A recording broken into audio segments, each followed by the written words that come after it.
Eh ben, en fait, c'est important de dire que c'est une action qui se situe en dehors du cadre promotionnel du film, mais que le fait que j'ai fait le film, en fait, m'a éduqué sur l'histoire parce que je ne connaissais pas cette histoire. Et un jour, dans ma chambre d'hôtel, je me suis posé la question, moi, au-delà du cinéma, qu'est-ce que je fais pour les inégalités? Et j'ai eu la chance d'avoir le 06 de JR. Et je l'ai appelé, j'ai dit j'aimerais bien faire quelque chose pour les 30 ans de la marche pour le 3 décembre. Et il m'a dit d'accord, bah écoute, moi j'appuie ta démarche, trouve une idée et mon imprimerie te suivra. Donc j'ai fait du repérage avec quelqu'un qui s'appelle Ali Kismoun et on a découvert la rue de la République. On a découvert, bon, non, j'ai pas découvert la rue de la République, mais bon, je suis tombée sur la rue de la République et je me suis dit ah j'aime bien le symbole, j'aime bien le nom de la rue et même le fait que ce soit une rue piétonne, tout ça. Donc j'ai dit ça y est, ce sera ici.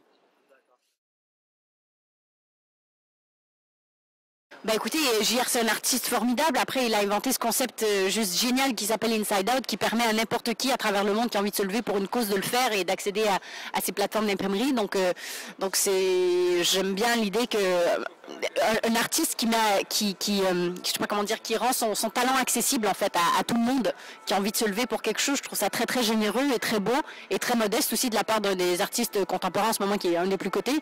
Donc voilà, c'était parfait. Bah là ce matin ça peut pas être mieux. Il fait hyper bon en plus. Les gens sont très motivés. On a environ, je sais pas, je pense qu'on a une trentaine de volontaires, peut-être plus. Et ils collent comme des machines. Et ça se passe très très bien. Je pense qu'on va même trop vite.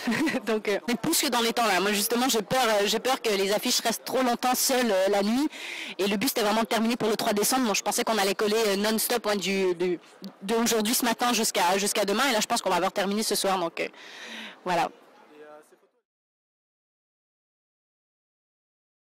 Au début, j'ai demandé, je me disais, est-ce que c'est bien de demander qu'à des Français de le faire, peu importe la culture, la religion, la couleur de peau, peu importe.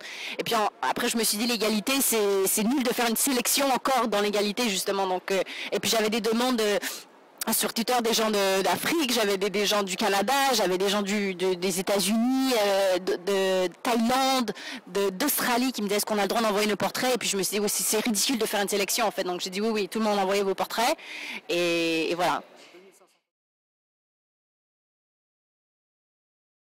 J'attends pas de réaction particulière. Moi, mon but vraiment, c'était de créer un moment en fait où est-ce qu'on est tous ensemble et qu'on colle qu'on crée un gigantesque visage avec des milliers de visages et de montrer que c'est ça l'humanité en fait et de créer ce moment où on est tous frères et sœurs et on colle quoi et je sais pas, j'ai l'impression qu'on se rattache souvent à ces mouvements à ces moments pardon quand je sais pas, quand on se sent un peu délaissé, des trucs comme ça. C'est important de créer des moments où est-ce qu'on se sent tous ensemble, même si ça dure quelques heures, c'est pas grave.